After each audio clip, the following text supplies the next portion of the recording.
headlines. This is Democracy Now!, democracynow.org, The War and Peace Report. I'm Amy Goodman. And I'm Nermeen Sheikh. Welcome to our listeners and viewers around the country and around the world.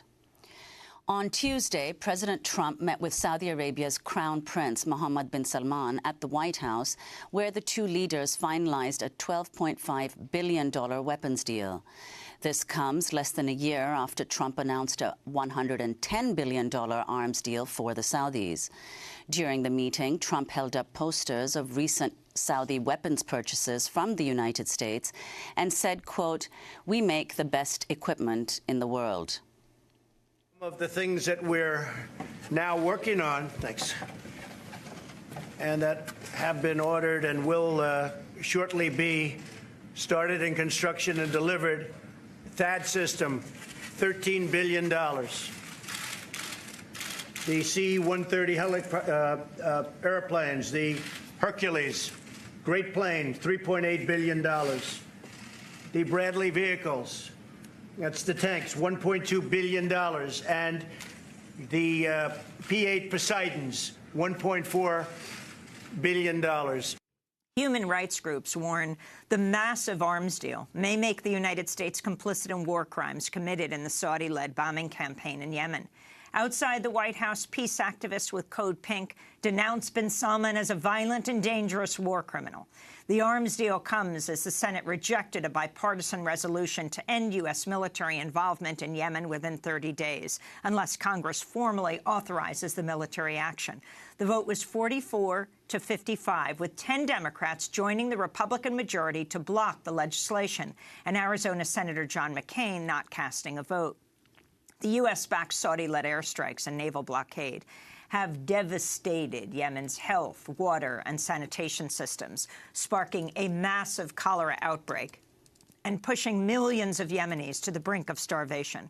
More than 15,000 people have died since the Saudi invasion in 2015.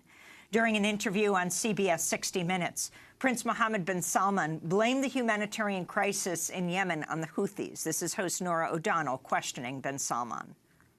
Do you acknowledge that it has been a humanitarian catastrophe? 5,000 civilians killed and children starving there.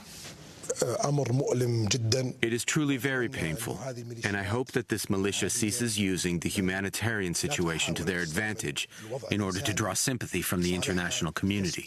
They block humanitarian aid in order to create famine and a humanitarian crisis. Prince bin Salman's trip has also raised new questions about his relationship with President Trump's son-in-law, Jared Kushner, who is tasked with brokering an Israeli-Palestinian peace deal. The Intercept reports that bin Salman has boasted he has Kushner, quote, in his pocket. In October, when Kushner made an unannounced trip to Riyadh, the two reportedly discussed the names of Saudis who were disloyal to the Crown Prince amid a power struggle. A week later, the Saudi government arrested and imprisoned dozens of members of the Saudi royal family, reportedly torturing at least one. Well, for more, we go to Washington, D.C., where we're joined by two guests. Medea Benjamin is with us, co-founder of Code Pink, author of the book Kingdom of the Unjust, Behind the U.S.-Saudi Connection. Her latest article for Common Dreams, Don't Believe the Media Hype About Saudi Prince Mohammed bin Salman. Her forthcoming book, Inside Iran, The Real History and Politics of the Islamic Republic of Iran. Also joining us in D.C. is Mehdi Hasan, award-winning British journalist and broadcaster at Al Jazeera English. He's host of the Al Jazeera interview program Up Front and a columnist for The Intercept. Mehdi Hasan's most recent piece is headlined, "The CBS interview with Saudi Arabia's Mohammed bin Salman was a crime against journalism." His new podcast for The Intercept will go live tomorrow. It's called Deconstructed. Medea Benjamin, Mehdi Hasan, welcome to Democracy Now! Mehdi, if you can start off by talking about the significance of the Crown Prince's trip to Washington, D.C., President Trump's announcement of the latest weapons deal with Saudi Arabia, and how the media is covering it all.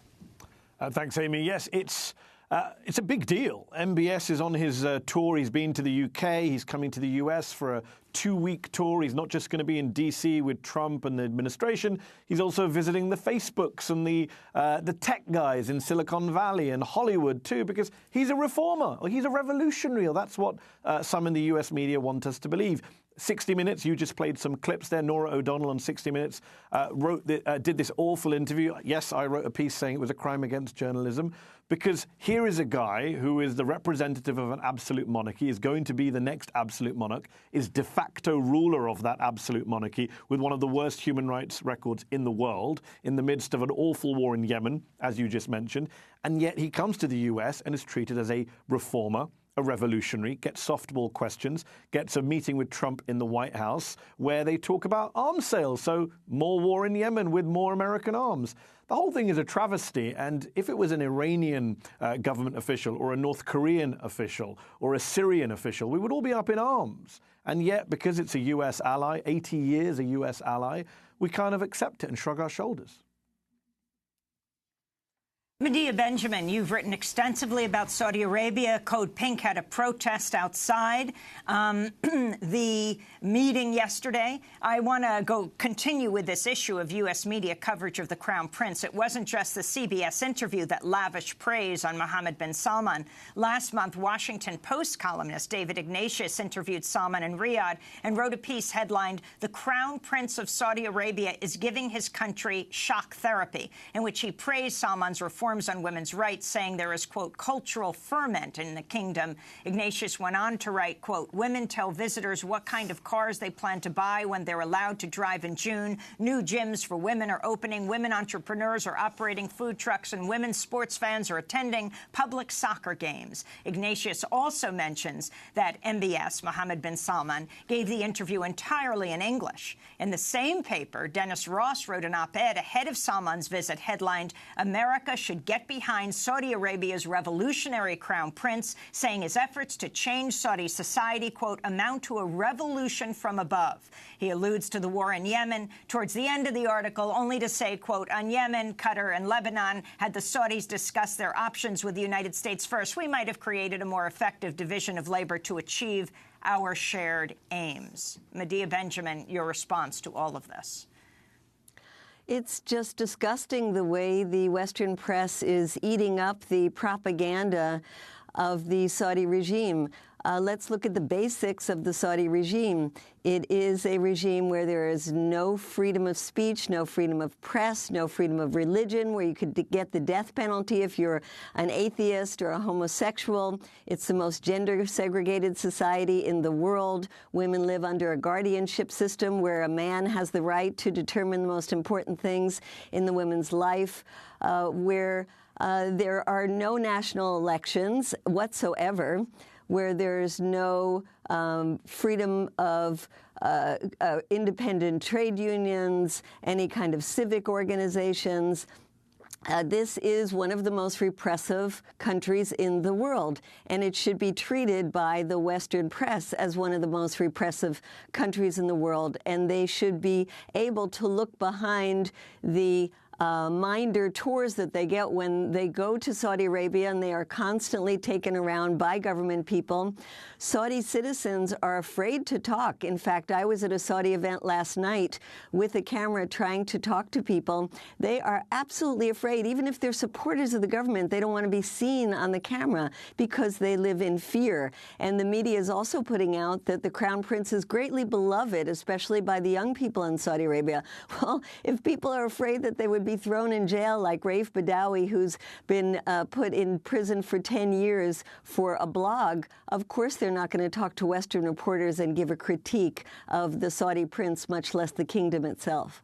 Well, we're going to break and then come back to our discussion, this highly significant visit of the Crown Prince of Saudi in the midst of the U.S.-backed Saudi bombardment of Yemen, where over 15,000 Yemenis have died. Cholera cases are now at over 1 million.